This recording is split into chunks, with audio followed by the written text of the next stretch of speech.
sing gedhe pangapuramu nalika biyen nggonku gandrung kapirangu karo kowe diajeng tak rewangi mlumpat pager munggah beteng negara Mandaraka awit pun kakang kuwi tresna lair terusing batin kelawan jeneng sira wong ayu garwanipun kakang Surtikanti ingkang rumiyin nggih sampun ampun dipun penggalih langkung lebet Kang Mas ingkang baken tanggel jawab kula minangka dados garwa prameswari panjenengan kula inggih menika tansah darma bekti dhateng panjenengan mongko tresna kula dhateng panjenengan lahir terusing batin bumi langit minangka dados paseksen Kang Mas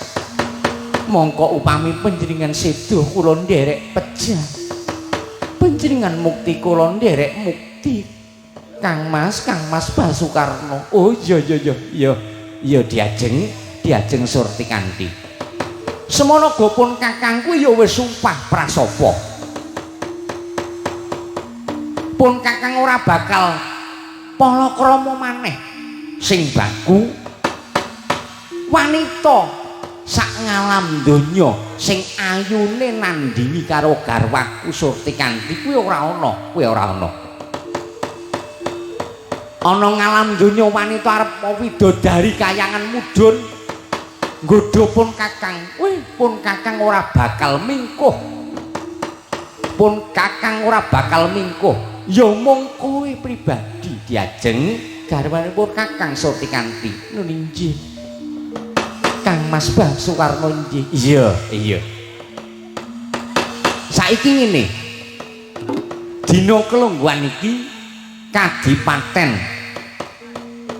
Ngawangga kuwi nganake pisuwanan sing mirunggan ya mung kowe pribadi karo anakku lanang Ari Bawana mongko Kakang Patih kowe ya ora tak timbali Kakang Patih Adi Manggala kowe ora tak timbali ya mung keluarga garwanipun Kakang Surtikanti apa dene anakku lanang sing gagah Ari Bawana nger anakku lanang Ari Bawana maju pisuwan mojo nganti kurang terwaca lan titis nampa pangandikanipun bapa aja ado-ado nger putraku Ari Bawana nggih Kanjeng Rama semban kula kepareng kula kang putra Ari Bawana duh Rama kula ngaturaken sembah pangabekti kula kunjuk ngandhaping pepodo Kanjeng Rama sesemban kula ya ndak tampa anakku lanang sing bagus Ari Bawana ora liman puja pangestuku mula gage tampanono sanget anggenipun kula mundi duh Kanjeng Rama kula pundi kula tampi asta kekalih kula pundi wonten ing mustaka tunanemna wonten ing sanubari kula mugi ndadosaken caya pepadhang anggenipun kula ngabekti dhateng tiyang sepuh sesemban kula Kanjeng Rama Dipati Basukarno iya Ari Bawana iya lenggah Kang Prasaja ngestuaken dawuh Kanjeng Rama diajeng kula wonten dawuh Kang Mas pun Kakang tak ndangu karo anakku lanang Ari Bawana kula wonten dawuh Kanjeng Rama ndadekno sumuro arep kowe anak angkat kowe anakku angkat nanging pun bapakku wis nganggep yen kowe yogaku pribadi kowe wis tak anggap anakku dhewe kowe iki aja mingkuh atimu aja dianggep pun bapak nggone Pak Nggula Wentah karo putra sedepa sekilan kowe ora anakku pribadi lan anakku kuwalon kowe ora nanging Ari Bawana ndadekno sumurung kowe wis tak anggap anakku dhewe mula olah tata negara sinau kaprajuritan sinau tata negara sinau agama kowe kudu kok lakoni ya nger Ari Bawana inggih sedaya pangandikanipun panjenengan Rama tansah kula estoaken iya bagus ning ngene Aribawana kados pundi apa bener kabar sing tak tampa pun bapak kowe krungu apa iki kabar kabur apa kabar ana nyatane Aribawana pun bapak arep takon karo kowe badhe dawuh menapa ngene tak kandhani jarine kabar kowe kepingin dadi senopati kowe kepingin dadi senopati menyang negara Ngastina kuwi bener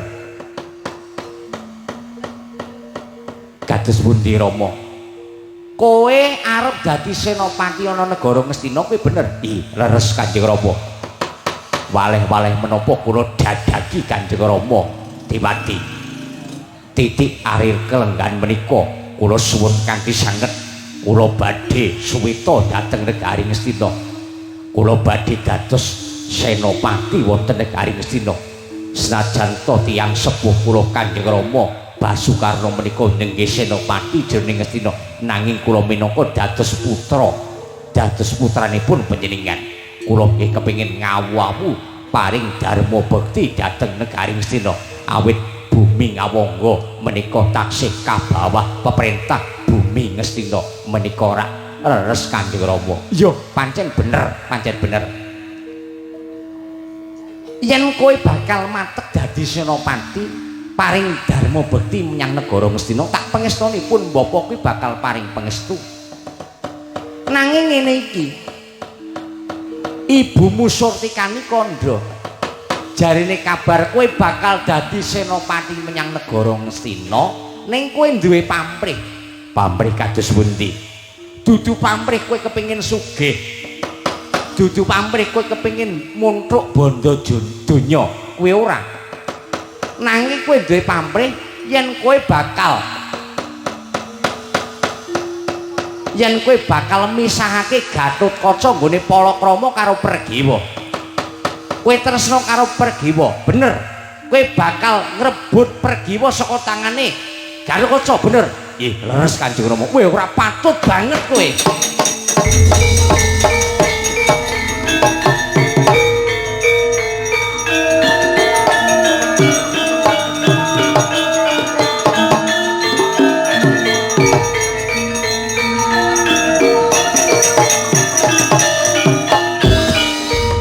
Nyuwun pangapunten Kanjeng Rama kula badhe matur dhateng panjenengan piye niat dadakan kula menika sampun tresna lahir batin kelawan diajeng Pergiwa badhe kula rebat saking tangane Gatotkaca nek kowe dadi senopati menyang negara Ngastina tak pangestoni kowe apik kowe becik kowe prayoga lakumu tumindak becik dadi senopati kowe apik Aribawana nanging gandeng kowe bakal ngrusak terus ijo kowe bakal ora tak pangestoni ayo wanita ki pirang-pirang wong wadon ki pirang-pirang donya kowe ora mung sak godhong kelor tak kandhani mboyo golek wanita liya aja Pergiwa kuwi wis duwe wong lanang wis duwe pepacangan yaiku garwane Gatotkaca anakku Gatotkaca mboten Kanjeng Rama niat dadakan badhe kula rebat Pergiwa kula tresna dhateng beliau ora patut ben minggat saka Kadipaten Ngawangga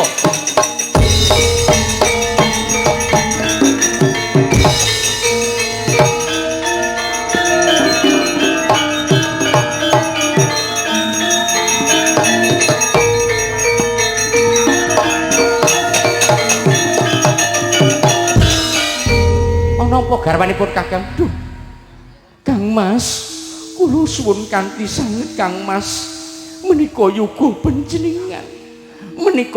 panjenengan mbok ampun ngantos tumindak mekaten Kang Mas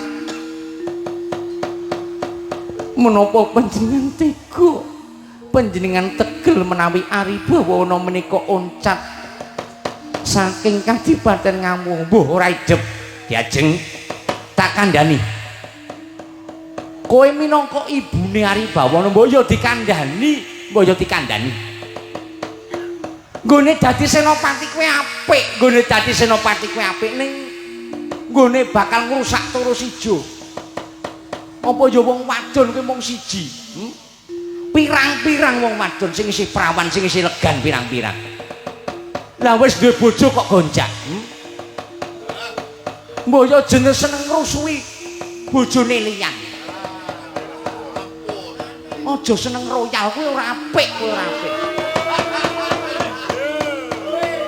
Nanging dadekno sumurup Kang Mas menawi setrinipun menika purun menika kados pundi. Lah nek kowe gelem padha gelem ora apa-apa. Lah nek gelem padha gelem kowe ora apa-apa, kowe malah apik, kowe malah apik. Nek angger wedoke ora gelem, wong lanang kok mbrangas. Wong lanang kok ana kuwi. Wong lanang diplintir brengose. Nek angger digetak karo sing wedok kuwi jan wis mletro. Mbok ampun ngantos Mas.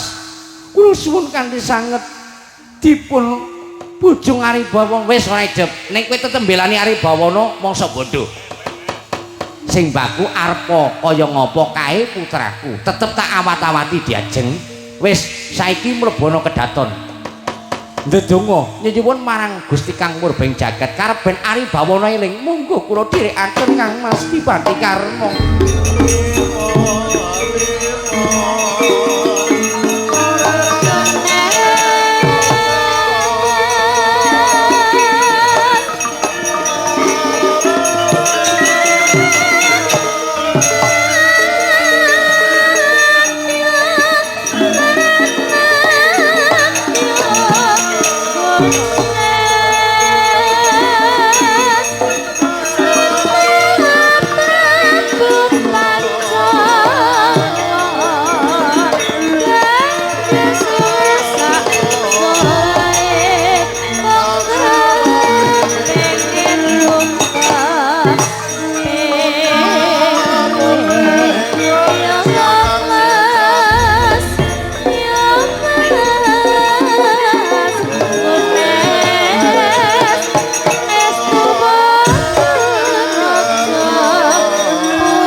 Kanjeng Rama Dipati Basukarna.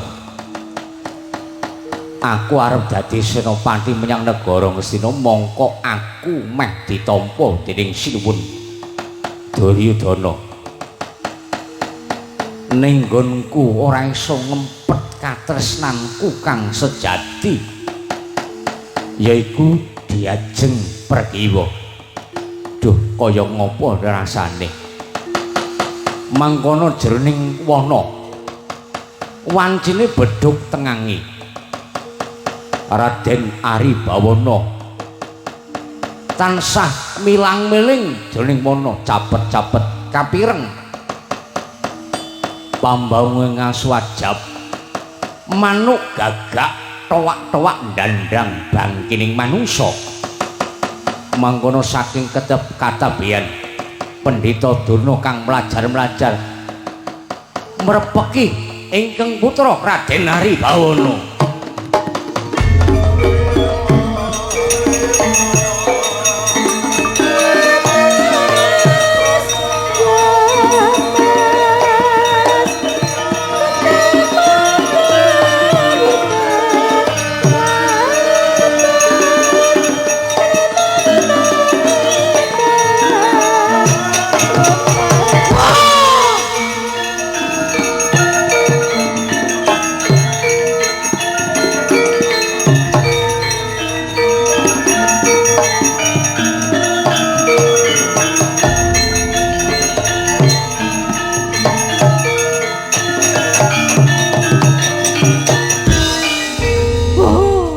Wong gagah ronggah-ronggah.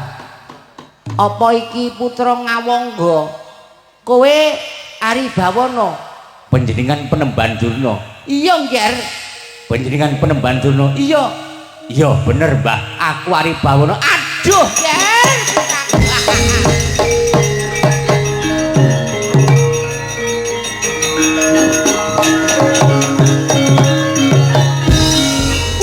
Astaga mila prigandel pundhun bisa ujuh lho dan alhamdulillah.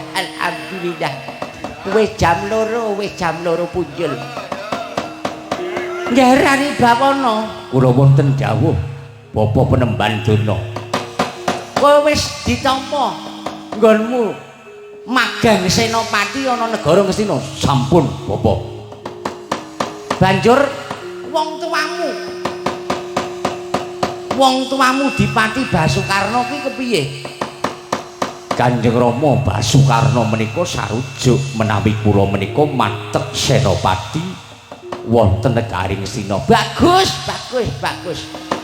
Nek nyuwun pangapunten panjenengan menika busananipun kok rontang-ranting. Kelambine padha suwek, sarunge bedah kaya kolowan kirik. Wes. Kurang ajar. Ngene iki Penemban Durna tak kandhani yo Nger. Mergo sandang aku suwek, sarungke bolong. Rontang-ranting kaya ngene. Iki mergo aku kena pokale prajurit Ngamarta. Prajurit Ngamarta. Iya Nger. Gandeng kowe wis matek dadi senopati ana negara Ngastina, pun mbok njaluk tulung yo Nger. Pun mbok njaluk tulung kowe belanono Pendhita Durna. Gandeng negara Ngastina nembe wae kena pagebluk pageringan. Wis dadi senopati ana negara Ngastina, kowe kudu tanggung jawab. Bela bangsa, bela negara. Kula sagah, kula nderek panjenengan. Ning kula nyuwun bebana Bapak Penemban Durna. Bebanane apa Nger Ari Bawono? Kowe njaluk bebana apa? Apa njaluk dibayar juta-majuta? Apa njaluk sandangan sing apik? Apa njaluk dibangunke omah sing magrong-magrong ana pendapane Jepara? Apa piye? Mboten Bapak Penemban Durna.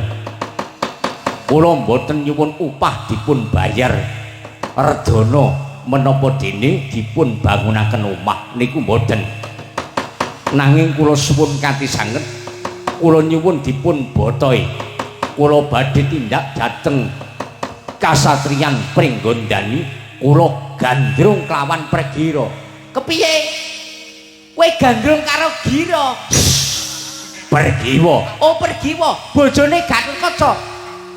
Inggih. Bagus, Yen, bagus. Yeah!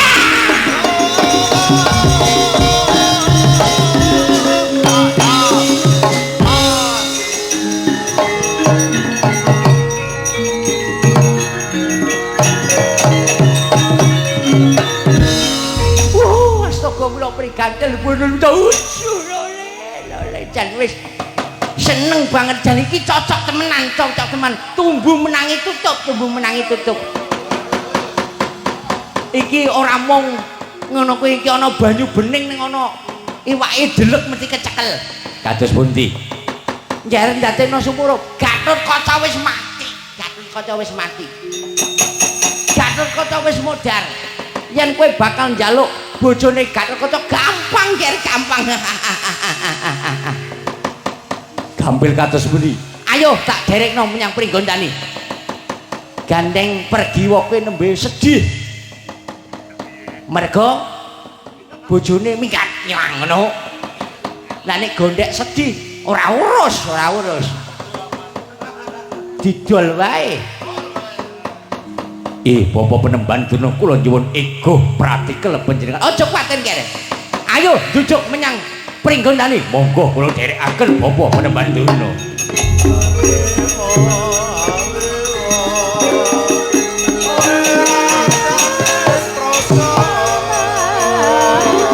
Ayo kere.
kayone Purwa sejati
ana kayu ngadeg sak tengahing kelir iku arane kayu purwa sejati.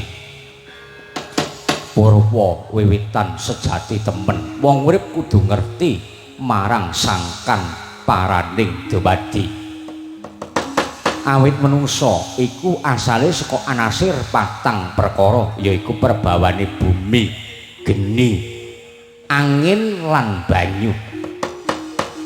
Asale saka bumi, cilik dadi gedhe, cendak dadi dawa, tuladhane rambut lan kuku manungsa dikethok esuk sore bakal tukul maneh. Asale saka angin menungsa urip mawa napas.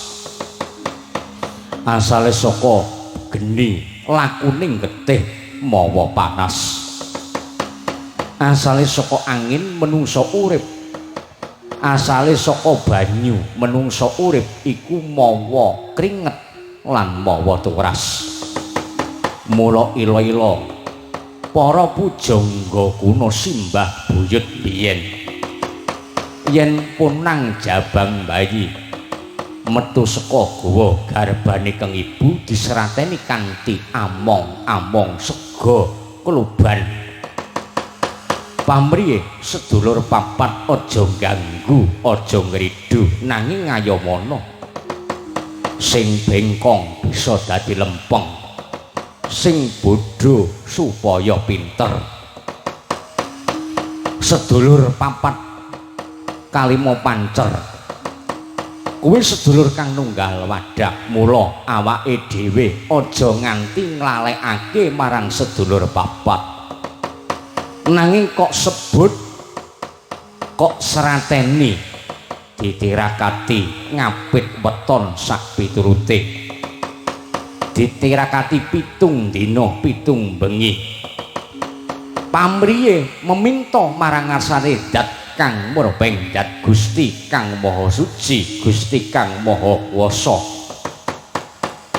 Gusti kang welas lan asih, karep ben uripe bisa slaman slumun lan slamet, rejeki bisa berkah, umure bisa panjang, kabeh sengkala bisa ilang awit dijaga dening sedulur papat kang nunggal.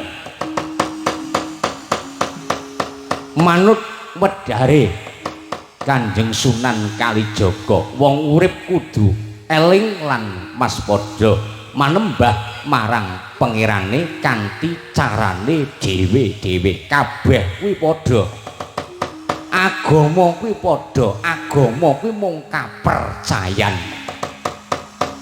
Dadi umat ning alam donya aja gontok-gontokan, ning kabeh padha, kabeh apik, kabeh becik. Mulih asaling gara-gara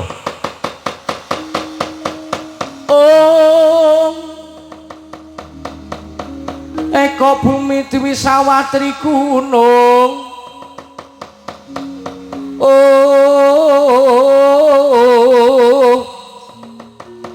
catur samudra panca taru,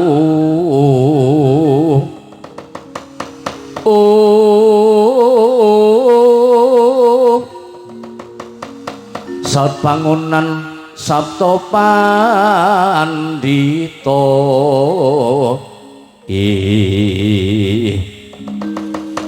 pandita asta tawang nawa dewa dasa ratu,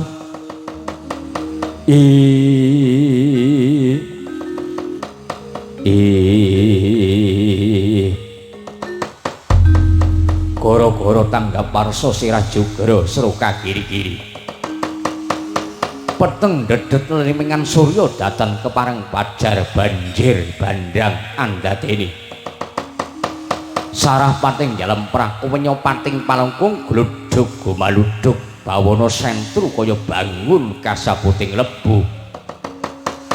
Wareksa pokah dawah kabarabah gunung tarung bentus padha gunung, gunung jeblok mutah welahar,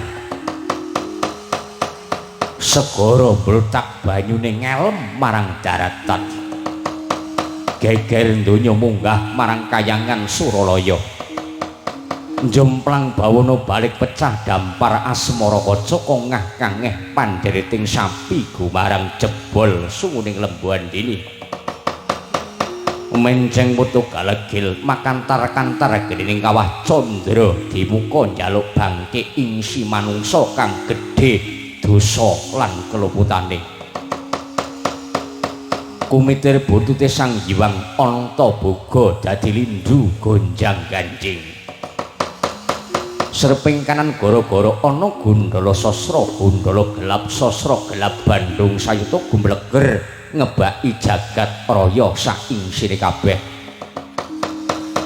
serping kanan gara-gara jemedul ana bocah bajang sakembaran ingkang siji nyekel bathok saguh nawu sega rasat ijen tanpa rowak ingkang siji nyekel sapu sada landang saguh nyaponi regeding jagat tata titih tidhem lan permandem jemedul parapat wong ing adil alon riri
matur gunging panempun janis luar biasa.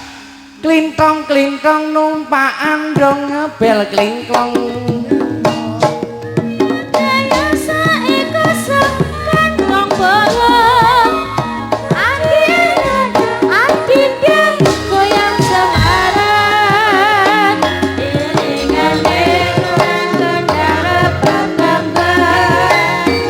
Ilang sabaran iku ora sukalan. Ora cemang mandang semaran.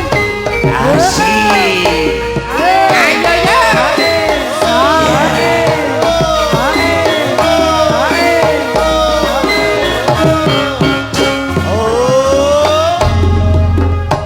Ingkang numpaan dengan bel kingkong. Klingklong. Daya-daya saiko songkan rong bolong. Bolong. Adinda goyang semaran. Iringane kurang kendara bakamban. Ilang semaran iku ora sumelan. Ora cemeng Ayo digarap cok. Asik. Ayo yo.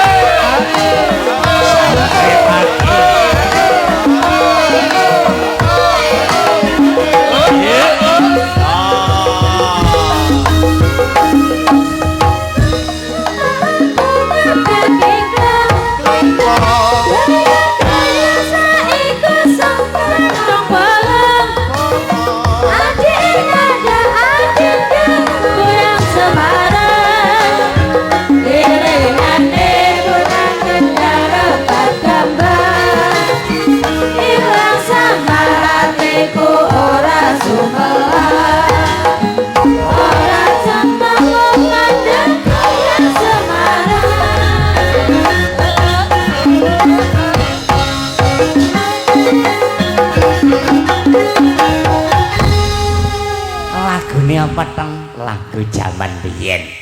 Goyang Semarang. Wah, jan. Biyen lagu iki tenar-tenare biyen rame banget ya, Tong. Rame banget. Jaman biyen kuwi bintang tamune Mbak Sophia. Saka Pring Tutul biyen. Jangsane Indri Amel ora ngerti lagu iki. Oh, ngono kuwi, Truk. Iya, wong biyen pancen luar biasa. Iya.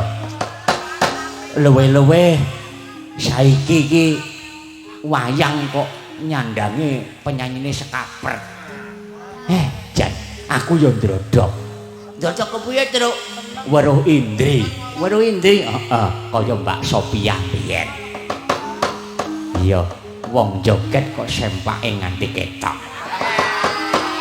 Apa yo, Truk? Iya, wah, kowe kok ora gelem ngejak aku, Truk? Ora. Aku jane ya ora sengaja ning Wonosobo nusul Indri. Ning mergane iki powere diandren jeblok. Iya, aku njujuke power ngono kowe. Ning asline lho. Gong piye? Piye reng? Asline kuwi kok anu Petruk kuwi ya pengen weruh Indri. Iya, jan wis seneng banget angger Mas Deblong ning kono mesti wis jan seneng temenan gurih. Wayangan ora ana sing nonton malah joget wae Indri ademe ra jamak. Ya. Dalane es krim. Jan medeni banget ya. Bayaran 500 to mbok 200 aku. Apa ya Gong? Lah wong bengsine boros. Ya. Ning angger ning kono karo Via ora apa-apa, ora apa-apa. Iya. Iya, bali sore ora apa-apa, tak ubeng-ubengke wong dalane apik munggah mudhun. Iya. Nek wifi mesti mabok. Mabok. Umpamane lusi. Semaput. Iya. Lewe-lewe angger gawa Mbak Tia. Wah, jan wis angger apik temenan. Ya, angger gawa Mbak Tia ning Wonosobo dalane ngono kuwi karo Mas Yanto. Ya, iso. Mas Yanto glegeli. Iya. Ning ora kena kudu ning omah wae ngaso. Ya. ora usah nggugune omongane Indri. Iya. Semangat Mas Yanto karo Mbak Tia. Nek duwe duit plesir. Iya. Nek ora duwe duit njaluk ning Indri. Iya, Terus dolan ning mall, lanang wadon, ya nganggo king. Nganggo king kepiye? Apa ngene Mas Yanto karo Mbak Tia dolan ning Bumen nginep ning Triwajana. Iya ning kono kasure putih lho apik. Ya. Kono kolam renange barang. Apa kowe tau renang ning kono, Gong? Tau aku. Iya. Katoke keri terus. Ora tak urus tekan saiki. Iya. Weh. Mbah kelakon. Mbah kelakonmu dimareni Gong. Angel terus. Iya. Wah, anggere sehat meger-meger ngene iki anggere duwe dhuwit apa ora bingung. Iya. Ning ora apa-apa, Gong. Wong kuwi hiburan, ora apa-apa. Ya. Ning kono ana lho, Truk, sing kaya via persis. Apa ya? Heeh. Iya. Pira, Gong? Embuh. Ora ngerti ya. Iya. Lah sarwana tak jak bingung ning kono. Iya. Via nang kana via apa? Ora. Ya. Ngisuk aseng gondrek. Gondrek. Ora wani. Iya. Paling gondrek ke ya untalke kali lah. Iya. Apa ya kuwi, Gong? Ning meneng-meneng gondrek iso mangkat dhewe lho, Gong. Ya temenan mesti iso mangkat dhewe temenan kae wong kae jan mburok. Apa ya? Nah, mendem. Iya. Mendem kok aku di WC. Alah, jan wis ora kuat, ora tayeh. Mung anggur merah karo bir kok mabok. Kowe calanang apa? Iya. Mung trimo anggur putih kowe mabok. Lewat iya. Ning wong Karang kae biasane ciu terus. Dadi nek disuguh anggur merah bingung. Ya.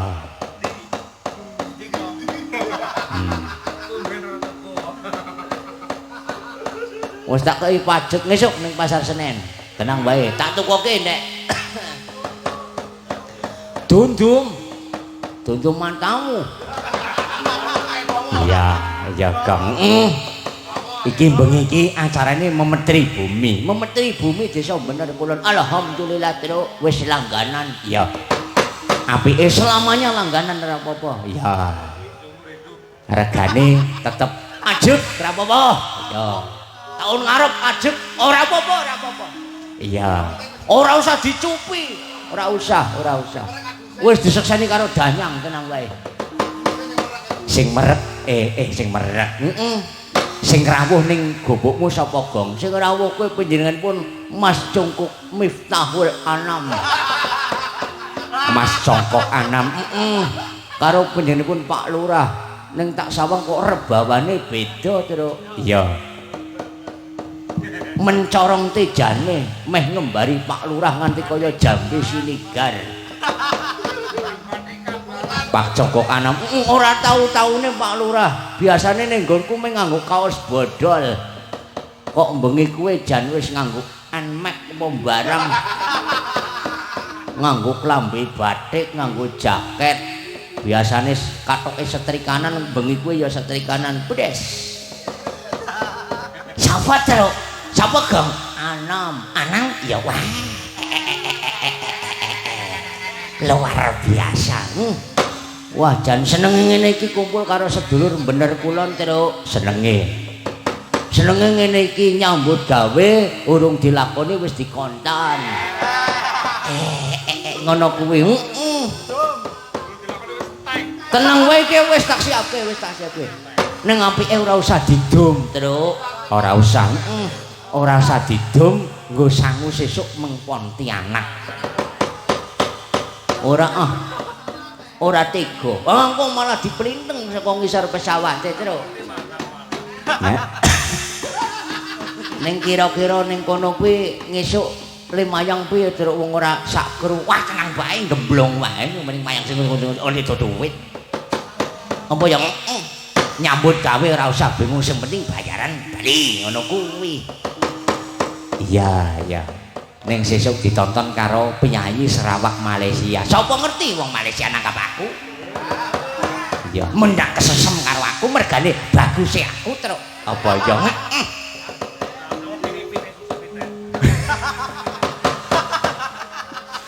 Aduh, terus. Iya. Hati-hati. Iya.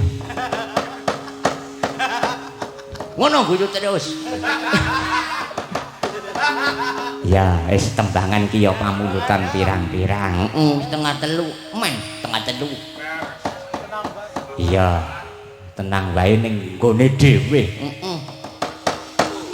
Iki sungkem kula dimanten Mas Tomo Supono sak kanca kancane. Mas Tomo, Mas Pono jarine arep nyumbang lagu.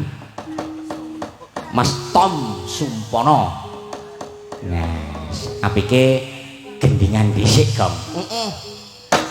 Karo ngetes Mas Dodi, ya isih kelingan pura.